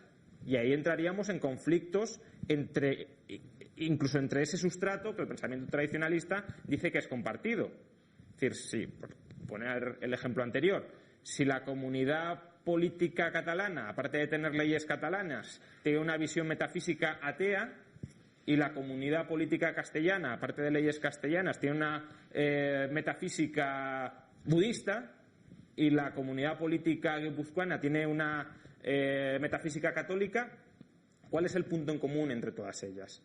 Y creo que el liberalismo va más allá y se plantea, bueno, ¿cuál es el verdadero mínimo común que puede o que posibilita la coexistencia no solo entre individuos, sino entre agrupaciones voluntarias de individuos? Pues una serie de principios muy básicos dentro de los cuales se puede montar o a partir de los cuales se puede establecer lo que Nozick llamaba la utopía liberal. La utopía liberal simplemente es agrupaciones voluntarias o comunidades voluntarias, cada una de las cuales tiene un fundamento, una adhesión común compartida de manera voluntaria. En el siglo XIX, los socialistas se iban a Estados Unidos para montar sus comunas socialistas en Estados Unidos. ¿Por qué se iban a Estados Unidos a montar sus comunas socialistas? Porque allí se les respetaba la libertad para establecer esas comunas socialistas. Por tanto, en el siglo XIX, al menos entre ciertos ciudadanos, porque claro, el siglo XIX también fue el siglo en Estados Unidos de la esclavitud, pero al menos entre ciertos ciudadanos se les respetaba la libertad integral para autoorganizarse comunitariamente como desearan. Y dentro de esa comunidad, claro que puede haber renuncias a la libertad personal. Siempre que firmamos un contrato estamos renunciando a parte de nuestra libertad personal, estamos cediendo, estamos sacrificando por algo que consideramos más valioso. Pero la cuestión es el paso previo. Es decir, si yo no quiero formar parte de esta comunidad y a mí me adhieren coactivamente a la misma, ¿por qué debo formar parte de ella? Y ahí el liberalismo, la respuesta que da es que no. Es que el sujeto de derecho es el individuo y las comunidades son fundamentales, porque el ser humano, es verdad, se realiza en comunidad, pero no necesariamente en una comunidad. A lo mejor tú te realizas en una comunidad, yo me realizo en otra, y a su vez es que hay muchas comunidades solapadas que no son una única monopolística. Entonces, yo puedo formar parte de 3, 4 comunidades que conforman mi identidad, y tú otras diversas comunidades que no tienen por qué ser todas ellas compartidas. Una persona atea no forma parte de la misma comunidad, ni podrá formar parte de la misma comunidad religiosa nunca. nunca que una persona pues con profundas convicciones religiosas. Sin embargo, vamos a ver, partes de una situación que me parece interesante, es decir... Vale. Claro, es que pretendéis... Es como el problema de San Agustín, ¿no? Que quería encontrar el problema del... Bueno, da igual. Pues si no me quito tiempo a mí mismo. Pero claro, dices, ¿podría darse el caso que una sociedad atea pudiera encontrar esa digamos, esa comunión a través de una metafísica que no fuera religiosa? Sí podría ocurrir. Sí podría ocurrir, porque la razón natural nos permite llegar a conclusiones y nos permite alcanzar el bien común sin necesidad de tener una fe religiosa. Podría ser. Lo que pasa es que yo creo que lo perfeccionaría la fe religiosa, porque haría que tu percepción del bien común sería mejor. Donde ya se puede utilizar como ejemplo especulativo, pero sería absurdo, es decir, no, pero es que en Guipúzcoa son budistas. No, no son budistas, eran católicos y dejaron de serlo. ¿Y por qué dejaron de serlo? Por el liberalismo. Claro, o sea, no, en Cataluña no eran islamistas y de repente pasaron a ser ateos, no. Eran católicos y dejaron de serlo porque el liberalismo destruyó esa comunidad religiosa. El liberalismo no es incompatible con la existencia de comunidades libremente adheridas. Es incompatible con la expresión comunitaria de la fe. Estatal. Estatal de la fe. No, estatal no, porque el liberalismo, vamos a ver, oye, es que parece como que el Estado es una creación. ¿De quién es la creación del liberalismo? Del Estado. El Estado moderno es una creación, en primer lugar, de unos principios que dan lugar al Estado liberal, y el Estado liberal, naturalmente, que se aprovecha del Estado desde su nacimiento. ¿En Estados Unidos no había perfecta libertad de culto y perfecta expresión comunitaria de la fe religiosa? No común. Había comunitarista. Has aludido antes al comunitarismo, ¿no? Estados Unidos se forja como una sociedad hecha de grupúsculos. Es decir, una sociedad que aplica el liberalismo no en términos individuales, sino en términos grupales, ¿no? Pero, o sea, vamos a ver, yo el problema que veo a estas sociedades es que estas sociedades, la libertad negativa que tú defiendes, la libertad negativa al final conduce a la anarquía. Porque eso de soy libre para hacer todo aquello que quiera siempre y cuando no perjudique a mi prójimo, es que eso es falso. Es que al final terminas perjudicando a tu prójimo. Y si no lo quieres perjudicar, lo que haces es una coexistencia, no una auténtica convivencia. Y una coexistencia nos lleva a una anticomunidad y nos lleva, al final, a sociedades insostenibles, que son las sociedades en las que vivimos. Pero es que 30 segundos para Juan Ramón y no preguntas. No convivimos con absolutamente todo el mundo. Es decir, convivimos con algunas personas y coexistimos con otras. Y, por tanto, tenemos que escoger con quienes convivimos y con quienes coexistimos. Pero es una disociedad, al final. Eso es una disociedad. Es decir, es una comunidad por consentimiento. No, pero no si ahí ni siquiera hay consentimiento. O sea, te quiero decir que es que al final lo que generas es eso, es ese círculo, es ese ámbito en el que tus derechos son realmente efectivos, que es al final tu intimidad. Luego hay un ámbito intermedio en el que puedes interactuar con otras libertades, y luego hay un ámbito que queda en blanco, en el que es imposible la convivencia. Sí, que pero el orden internacional es así, quiero decir, entre comunidades siempre hay espacio en blanco. Entonces, la cuestión es que esas comunidades no vengan predefinidas, no vengan preimpuestas, sino que sean comunidades por libre adhesión, no por imposición tradicional. Pero no hay ninguna imposición, es que no hay ninguna imposición. Sí que debo cerrar, es que si no podemos al público... Si no me puedo separar, hay imposición. No hay ninguna imposición, o sea, es la aceptación de lo que eres. No hay imposición. Pero... Bueno, venga, vamos al turno de preguntas. Además, lo siento porque es ahora cuando estaba entrando la cosa...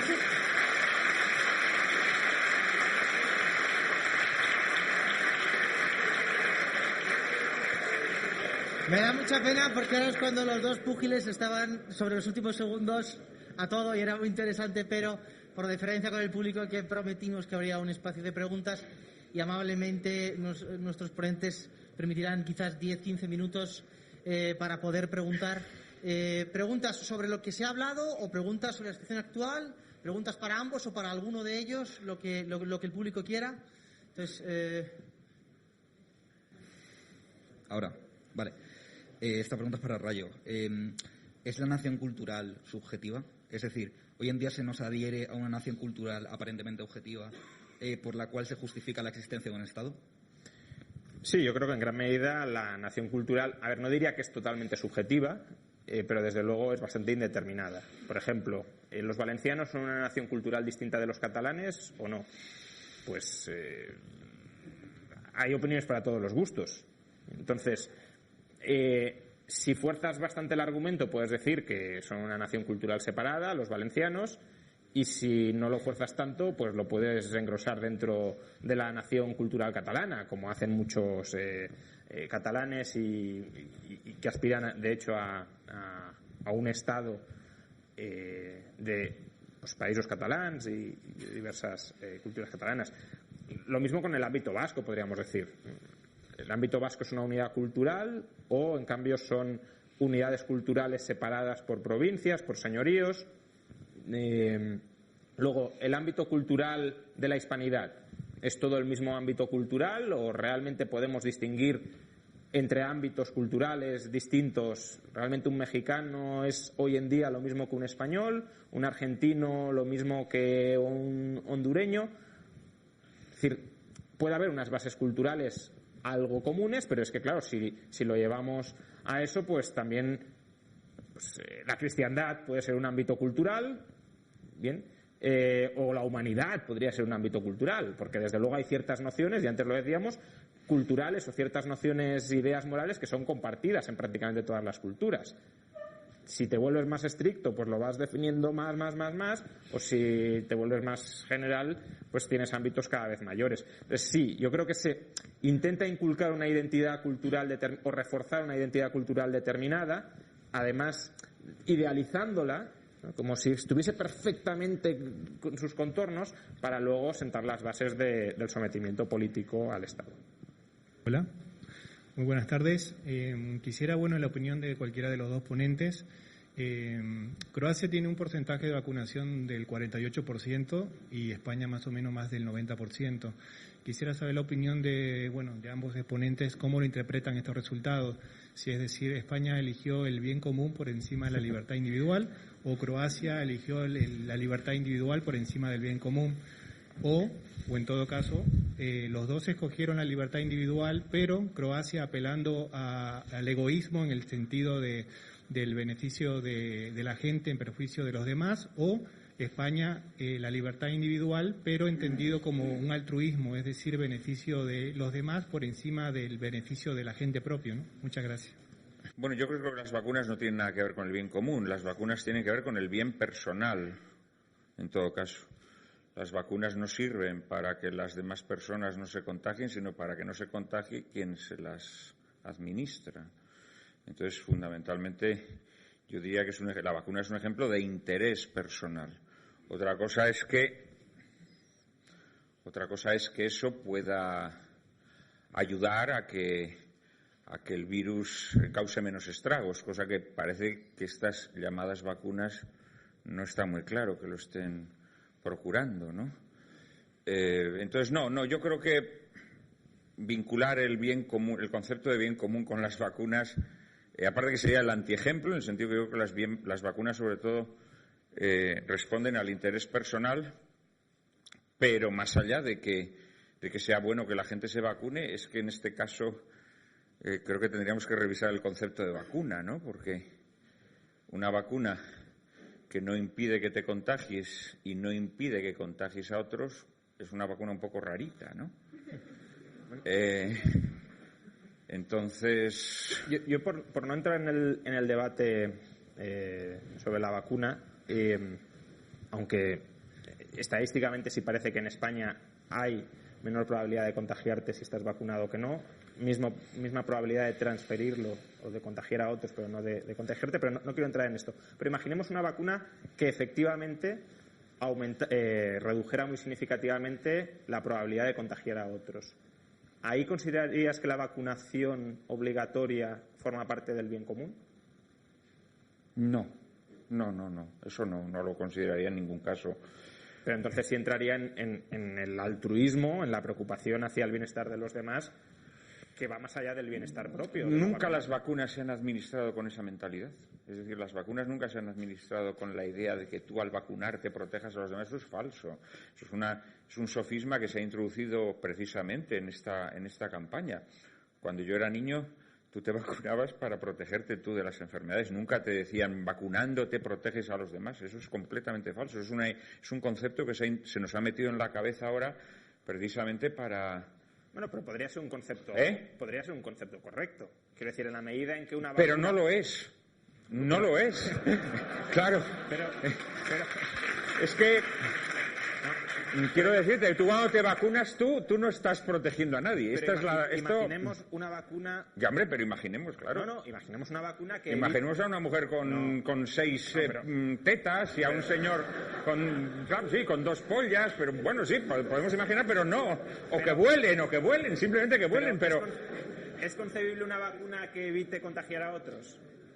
Sí. Entonces, si esa vacuna existe... No existe hoy por hoy. ¿La administración obligatoria de esa vacuna formaría parte del bien común como sacrificio de un individuo ante el bienestar de los demás o no? Vamos a ver, no hace falta recurrir a la vacuna. El sacrificio personal, es decir, el derramar tu propia sangre, el entregar tu vida por otros, naturalmente que forma parte del bien común. Pero eso lo han hecho muchos mártires a lo largo de la historia, lo han hecho muchas personas que generosamente han entregado su vida por otros. Pero no lo mezclemos con algo como la vacuna, que está al servicio de otros intereses. Por supuesto, la entrega de la propia vida, el poner en riesgo tu propia vida, el renunciar a tu interés personal por el bien común, yo lo he mencionado antes, naturalmente que sí. Pero es que no creo que sea el caso. Es decir, yo creo que tú ahí estás aceptando el sofisma que nos está introduciendo las instancias de poder pretendiendo variar la naturaleza de las vacunas. Las vacunas, esta desde luego ni siquiera cumple con la función propia de las vacunas, que es protegerte de la enfermedad. Pero nunca ninguna vacuna ha protegido a los demás, salvo en un sentido un tanto vago, ¿no? Pero por supuesto que sí, lo que dices...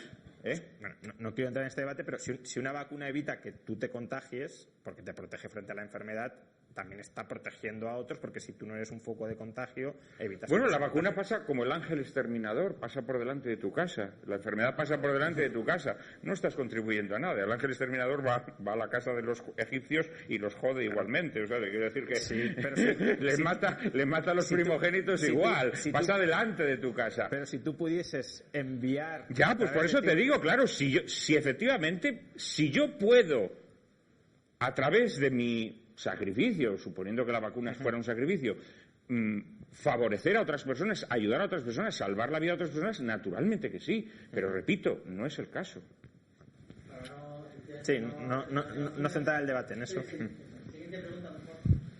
Bueno, buenas tardes. Muchas gracias a los tres. Mi pregunta es para ambos. Antes, Rayo ha dicho que lo que nos une a una comunidad es un accidente, como es el nacimiento. Me ha hecho gracia que nacer sea un accidente, lo cual me lleva a una pregunta a ambos, como digo. El nacimiento en realidad no supone obligaciones hacia quienes nos han dado la vida, la comunidad que nos ha acogido, y por lo tanto ese sería el punto de partida de la libertad, que la tenemos condicionada pero por una obligación, no por una imposición. Y eso pues va con un concepto que creo que Juan Manuel sueles comentar mucho, que la idea de que al final es el amor lo que nos acaba moviendo. Gracias.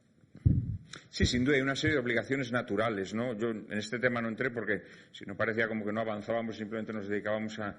Pero sí, hombre, vamos a ver, si tú naces en Cataluña, tú tienes unos vínculos de sangre, tú tienes unos vínculos con tu tierra, tú tienes unos vínculos con tu lengua, tú tienes unos vínculos que naturalmente que te comprometen. No es lo mismo nacer en Cataluña que nacer en Sebastopol. Y por lo tanto, sí, tienes unas obligaciones naturales que yo creo que en esto pues, podríamos estar de acuerdo. Depende cuáles. Depende cuáles sean. No, obligaciones naturales. Es decir, que es verdad, tú no puedes elegir el lugar donde naces y por lo tanto ese lugar en donde naces exige que tengas un compromiso con esa tierra o con tu familia o con tu pueblo. Yo creo que eso sí. Esto, vamos, no lo sé hasta qué punto eres libertario, ¿no? Porque los liberales libertarios sois la caraba, pero... No, yo soy muy libertario. Yo soy muy libertario. Pero yo creo que del mismo modo que por muy libertario que seas, pues sabes que tienes unas obligaciones naturales con tu madre, pues yo creo que siendo menos nítidamente biológicas, también tienes unas obligaciones naturales con la tierra en la que naces, ¿no? Y si tú el día de mañana, pues gracias a tu fama puedes beneficiar al pueblo de Valencia en el que hayas nacido, pues lo vas a hacer también. O sea, quiero decir que eso no es algo que podamos desprendernos de ello, ni siquiera en el sentido puramente... Pero serían obligaciones morales, en todo caso, u obligaciones políticas. Quiero decir, el pueblo en el que nazco me podría decir, oye, mira... Obligaciones políticas, sin duda. Obligaciones legales, eso es otro tema. Pero las obligaciones políticas desbordan lo legal, ¿no? Bueno, pueden desbordarlo, pero me refería a obligaciones, en este caso, legales. Es decir, el pueblo... No, obligaciones legales no, pero aquí el que no ha defendido la ley he sido yo. Vale. Entonces serían obligaciones morales como, bueno... Pues... No, obligaciones morales como... no. Pero entonces, No, yo es que antes he dicho que el bien común depende de un orden moral correlativo que reconoces. El punto es, ¿habría coacción para cumplir esas obligaciones, sí o no? Bueno, la coacción de tu naturaleza. Bueno, o sea, la de que no te puedes salir de lo que eres. Pero yo podría ser una persona desagradecida, por ejemplo. Ah, bien. Vale, pero, entonces, ¿cuál sería la consecuencia práctica de eso? No, pues que serías desagradecido. Vale, ¿no? Bien, pues ya está. Pero entonces no habría... Es decir, permitiríamos que las personas fueran desagradecidas, si así lo escogieran. Bueno, pero entonces tampoco podrías esperar de los otros también la gratuidad y la posibilidad de agradecer. Pero que es un mundo en el que no podemos agradecer nada. Yo no estoy diciendo que eso sea positivo. Estoy diciendo si eso debe estar permitido o no permitido. Es decir, incluso tolerar la libertad de las personas para que hagan algo que consideremos equivocado en este caso, ¿no? Naturalmente que sí, pero tú puedes renegar de tu propia tierra. Jesucristo reniega de su tierra, ¿no? Jesucristo lanza anatemas contra Jerusalén, pero muchas veces cuando lanzas anatemas contra tu tierra es porque la amas mucho, ¿no? Alguien dijo, amamos a España porque nos duele. No diré su nombre porque estaría mal visto, ¿no? Pero sí, precisamente, claro que sí, también tenemos la obligación natural de revolvernos contra lo que no nos gusta de nuestra familia, o de nuestra tierra, o de aquellas cosas que están más estrechamente ligadas a nosotros, pero yo creo que negar esas obligaciones naturales o esos vínculos nos conduce a la orfandad espiritual y vínculos, ¿no? Vamos, yo creo que esto hasta con un libertario creo que aquí sí podemos encontrar uno. No, vínculos desde luego los hay, y la cuestión es si esos vínculos generan obligaciones legales, que es lo que yo pretendía disputar. Quiero decir, yo puedo tener obligaciones incluso legales con mis padres, pero son obligaciones legales muy reducidas, muy acotadas, y desde luego un mayor de edad, una vez se emancipa de sus padres, adquiere en gran medida independencia de sus padres. Ya deja de estar bajo su tutela y pasa a desarrollar su vida libremente al margen de la autoridad paternal o parental. Y eso creo que es algo de sentido común y creo que es algo que entronca muy bien con el liberalismo. Vamos a ver, si me permites complementar esto, ya que has hablado de las obligaciones legales con los padres, por ejemplo, ¿no? Precisamente la aceptación de lo que nos obliga hacia nuestros padres solamente son las obligaciones legales, ha hecho que hoy en día las residencias de viejos estén atestadas de gente, de viejos cuyos hijos no quieren ocuparse de ellos porque consideran que no tienen obligaciones no legales hacia ellos. Y eso conduce a la bancarrota de la sociedad, como hemos visto ahora en estos últimos años. Si precisamente esas obligaciones naturales estuvieran más presentes en nuestra vida, habría muchas menos residencias de viejos que solamente estarían ocupadas por viejos a quienes sus hijos no pueden cuidar, pero todos los viejos a los que sus hijos pueden cuidar estarían en sus casas, seguramente no se habrían muerto con el coronavirus y seguramente habríamos hecho una sociedad mucho mejor, ¿no? Sí, yo eso no... Es decir, que quiero decir que el problema es que solamente consideremos que hay obligaciones legales. Esto a mí me parece peligroso. O sea, no todo lo bueno es obligatorio. En esto creo que coincidiremos. Ni todo lo bueno tiene que ser obligatorio. Y Moralmente sí, es obligatorio. Es que depende cómo definamos obligatorio. Quiero decir, una obligación que no tiene la capacidad de ser impuesta coactivamente, ¿hasta qué punto es una obligación? Es una auto-obligación moral que yo me autoimpongo en plan... Bueno, yo creo que hay un orden objetivo, un orden objetivo moral. Sí, pero que si te lo puedes saltar impunemente, ¿en qué sentido eso es una... Bueno, te tienes que saltar tu propia conciencia. Sí, pero bueno, pero decir, yo voy contra mi conciencia, yo voy contra lo que creo que es el orden moral, pero nadie tiene ninguna capacidad de empujarme forzosamente a seguir un recto camino. Entonces, yo quizá tengo esa visión más legalista de obligación como obligación que lleva aparejada sanción si no se cumple. Eso no significa que todo lo bueno, como decía, sea obligatorio. Hay muchas cosas que son positivas y que no son obligatorias, afortunadamente, y que para que una sociedad, si lo queremos, funcione, incluso para que un individuo eche la vista atrás y diga me he realizado personalmente, he sido feliz, he alcanzado mi potencial, pues que sí que puede tener que discurrir por determinados caminos. Pero en realidad una sociedad cuanto más frenos morales tiene, menos frenos legales necesita. Bien, estamos de acuerdo. Cuando una sociedad no tiene frenos morales, inevitablemente multiplica sus frenos legales, que es lo que está sucediendo en nuestras sociedades. La moral es una forma de coordinar a los individuos al margen de la fuerza de la ley. Eso no significa que no haya un sustrato de principios legales mínimos que deban ser compartidos, pues eso, básicamente respetar a cada persona y desarrollar el proyecto de vida que ella desarrolla, al margen de si creemos que esa persona está siguiendo un camino totalmente equivocado para él y para los que lo rodean.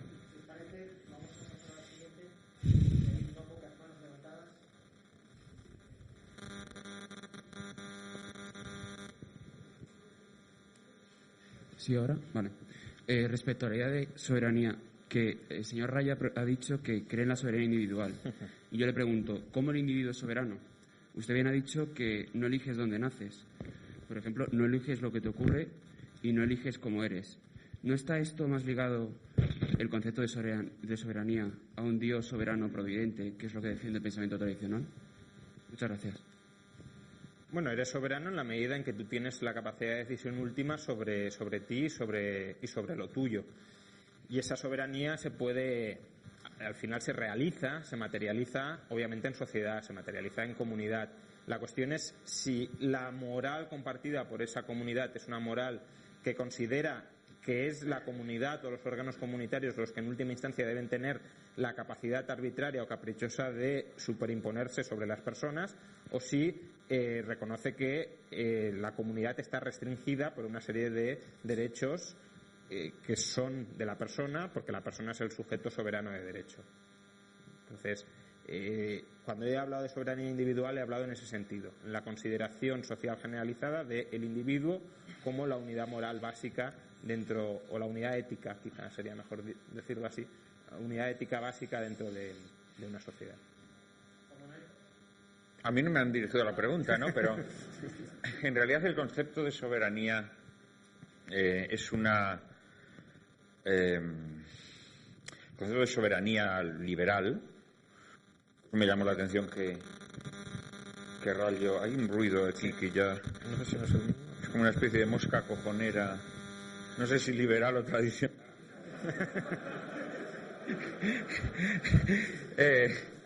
El concepto de soberanía en realidad es un concepto que tiene mucho que ver con la teología protestante, en el sentido en que más allá que durante la Edad Media los reyes fueran llamados soberanos, pero no, el concepto de soberanía en aquel momento no implicaba ni muchísimo menos la noción que se introduce a partir de la ruptura protestante. En la Edad Media el poder está repartido, el poder está contrapesado, y es sobre todo a partir del Renacimiento cuando surge la idea de la concentración de ese poder Primero, bueno, esto se ve en la propia historia de España, ¿no? Es decir, los reyes tratan de acumular poder quitándoselo, pues, a los señores, a los gremios, a las universidades, a la propia Iglesia, etcétera, etcétera, ¿no? Y es a partir del Renacimiento cuando esa concentración del poder, luego, a través de la Revolución Protestante, pues se convierte en el derecho divino de los reyes, que es un concepto totalmente extraño y totalmente venenoso y contrario a la tradición católica, ¿no? El derecho divino de los reyes. Ahí surge lo que podemos llamar la segunda escolástica, Suárez, Mariana, etcétera, etcétera, que frente al empuje de ese concepto de soberanía, lo que tratan de, recuperando la escolástica primera de Santo Tomás, es decir que el poder procede de Dios, es decir, que el soberano es Dios, que de ese poder es depositario el pueblo y el pueblo es el que elige al rey. El pueblo es el que elige al rey. Esto que tiene un componente un tanto forzado, pero que es ciertamente una elaboración del pensamiento de Santo Tomás, lo que hace al final que ese poder que viene de Dios y del cual el pueblo es depositario, el liberalismo lo simplifica y dice que el titular del poder es el pueblo y que, por tanto, el soberano es el pueblo. Pero esto es un proceso que es, digamos, una corrupción, primero a través de la teología protestante y posteriormente a través del liberalismo, ¿no? Yo creo que esto es así, ¿no? Entonces sí, yo creo que el concepto de soberanía, que luego ya el liberalismo, digamos que lo profundiza, porque una vez que le has dado la soberanía al pueblo, efectivamente tienes que individualizar ese poder y ahí es donde se introduce el concepto de autodeterminación, es decir, de autonomía de la voluntad, es decir, yo soy soberano para decidir lo que quiero ser, para construir mi biografía, para elaborar mi personalidad, ¿no? Desdeñando lo que soy, desdeñando la naturaleza de las cosas, ¿no? Este es el concepto de la autodeterminación hegeliana, la libertad del querer, que yo me atrevería a decir que es el concepto más venenoso y lo que nos ha conducido a la destrucción de nuestras sociedades, ¿no? Porque la autodeterminación, digamos, te saca de tus casillas, no te permite aceptar lo que eres y a partir de ahí, pues, rompes todos tus vínculos, ¿no? Rompes con tu familia, rompes con la vida que se gesta en tus entrañas, rompes con tu propio sexo, rompes con tu propia vida y entonces te autodeterminas y te quitas la vida. El problema es que el liberalismo, que proclama la autodeterminación individual, misteriosamente piensa que luego puede reprimir la autodeterminación colectiva. Y entonces piensa que con el artículo 155 va a impedir que los catalanes se autodeterminen.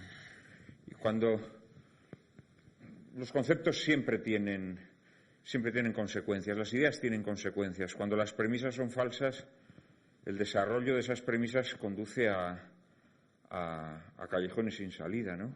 Entonces, cuando tú has convertido la autodeterminación, el ejercicio de la soberanía personal, en la piedra angular de un orden antipolítico, inevitablemente eso va provocando un veneno corrosivo que va destruyendo la sociedad, creo yo.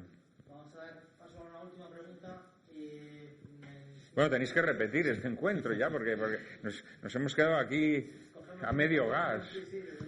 Además, con este frío, oye, que lo hagan en primavera, por lo menos, ¿no? A ver, venga. Buenas tardes. Es una pregunta de sí o no para Juan Manuel de Prada. Antes comentabas el caso de los mártires que básicamente por el bien común ellos se sacrificaban. Hay un pequeño detalle que es que lo hacían voluntariamente. Entonces yo le quería poner el siguiente caso.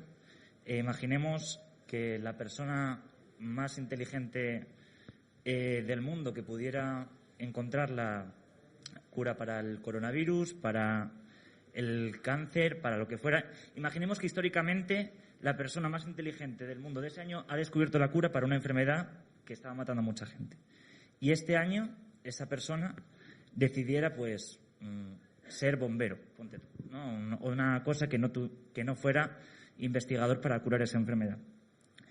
¿Usted diría que tendremos que obligar a esta persona a investigar, o sea, en contra de su voluntad, para descubrir esta cura? Yo creo que una persona que ha sido creada, elegida, digamos, por Dios para un descubrimiento tan portentoso como el que usted al mismo tiempo tan fantasioso como el que usted me propone, esa persona solamente podría encontrar su vocación en una sociedad tradicional. Porque en esa sociedad tradicional esa persona podría encontrarse a sí misma. Creo que precisamente son las sociedades en donde no hay tradición, en donde se arroja a las personas a la soledad de autoconstruirse, lo que a esa persona le metería en la cabeza el delirio de hacerse bombero. ¿Me entiende usted? Pero esos delirios, desgraciadamente, el orden liberal los ha introducido a través de esa cláusula que está fijada en la Constitución americana de la búsqueda de la felicidad. La búsqueda de la felicidad. Yo, si hubiera querido buscar la felicidad, yo hubiera intentado ser un atleta, que son los que ligan. Porque yo lo que quería era ligar. ¿Me entiende? Pero gracias a que crecí, no en una sociedad tradicional, pero bueno, en una cierta familia tradicional, fui encontrando mi vocación.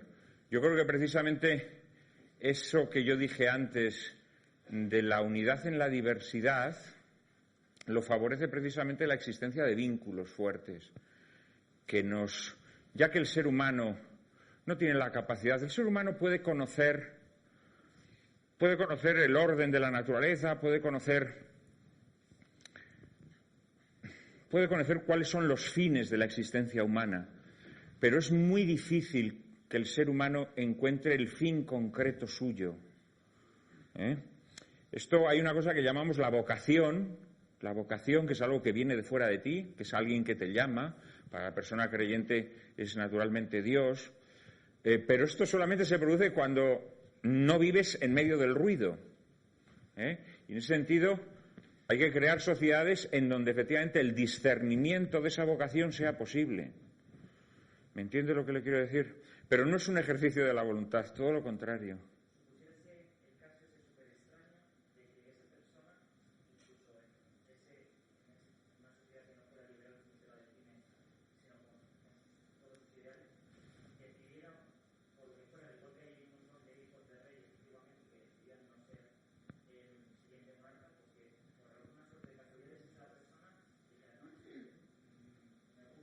Me gusta ser bombero y no me gusta describir esta vacuna que va a salvar a la humanidad. No, porque hay una cosa que se llama el libre albedrío, que yo reconozco y que ya lo he declarado aquí, ¿no? El ser humano es libre para perderse. Pero no, yo lo que procuraría es generar un clima que a esa persona le permitiera no obcecarse, no ofuscarse. Yo, sin ponerme tan dramático, creo que uno de los dramas de las sociedades, bueno, no sé si decir liberales, porque es que ya también me fastidia poner siempre el adjetivo liberal a todo lo malo, ¿no? Las sociedades actuales. Yo creo que uno de los males de las sociedades actuales, a través de esta construcción de la personalidad, el libre desarrollo de la personalidad que dice nuestra venenosa Constitución del 78, eso infunde a la gente ideas locas, ideas absolutamente locas. De ese modo que hubiese sido loco que yo me hubiera dedicado a ser un atleta, un corredor de los 100 metros lisos, hubiera sido una catástrofe.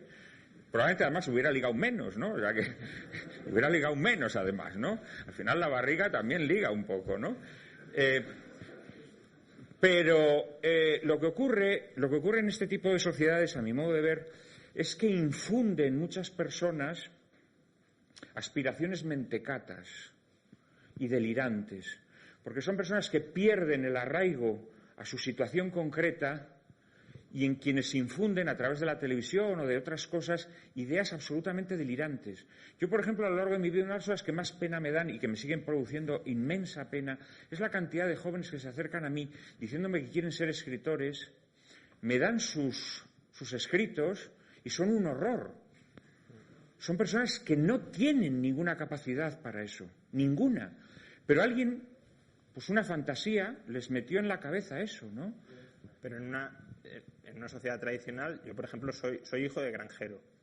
¿En qué sentido debería haber seguido la tradición familiar o debería haberme mantenido dentro de ese arraigo? En la sociedad tradicional, por la noche la gente se reúne en torno al fuego. Bueno, hoy en día sería en torno a una estufa.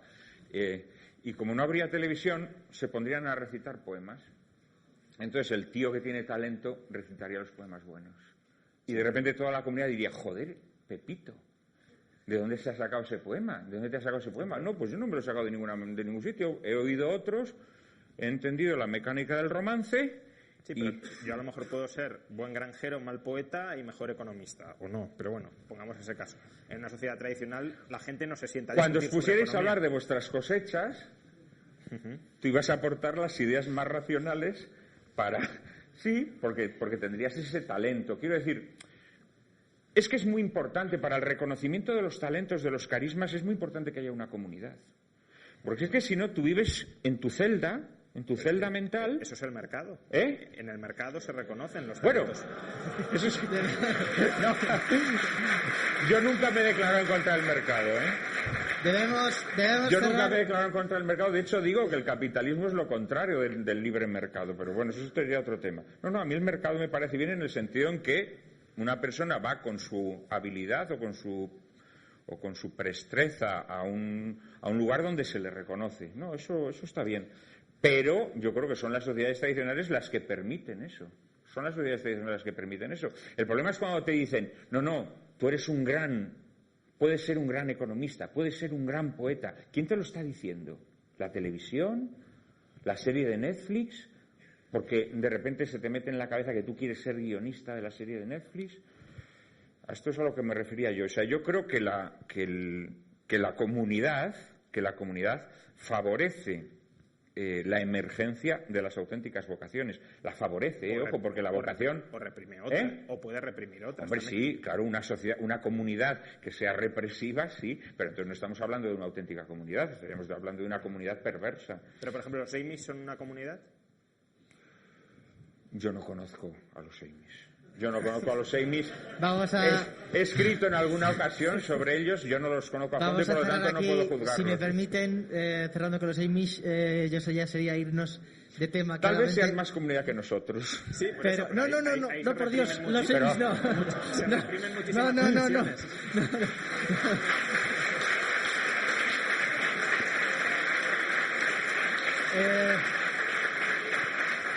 Hemos estado a punto de abrir el cajón del libre mercado, que entonces ya sí que habría sido esto. No dormimos hoy. Yo quisiera agradecer a ambos, pues nuevamente, la facilidad de verbo y sobre todo la sencillez en el debate, porque creo que precisamente el último tramo ha sido realmente interesante cuando hay un intercambio más dinámico. Creo que las diferentes posturas han quedado muy claras y sobre todo yo les agradezco que nos ayudan a pensar. Al final esto muy estudiado, uno va al debate a escuchar lo que quiere oír. Lo más interesante creo es que... Y lo que no quiero oír también, hombre. Sí, pero quiere decir que lo interesante es cómo mueve a pensar. Creo que eso es lo verdaderamente relevante y el objetivo al final de este curso es que el estudiantado universitario o posuniversitario pueda pensar sobre lo que ha escuchado. Que esto no quede en un ruido, sino que luego pueda pensar y discernir. Por ello, os quisiéramos recordar que en esos flyers que se os han repartido está esa posibilidad de escribir un ensayo. Es decir, y en el fondo el ensayo tendría que versar sobre si el hombre moderno efectivamente es más libre, está más aislado. En el fondo, con qué postura uno coincide más, por qué y a qué le lleva la reflexión, ¿no? Nuevamente, ya sí que si terminamos, muchas gracias a don Juan Manuel de Prada, muchas gracias a don Juan Ramón Rayo.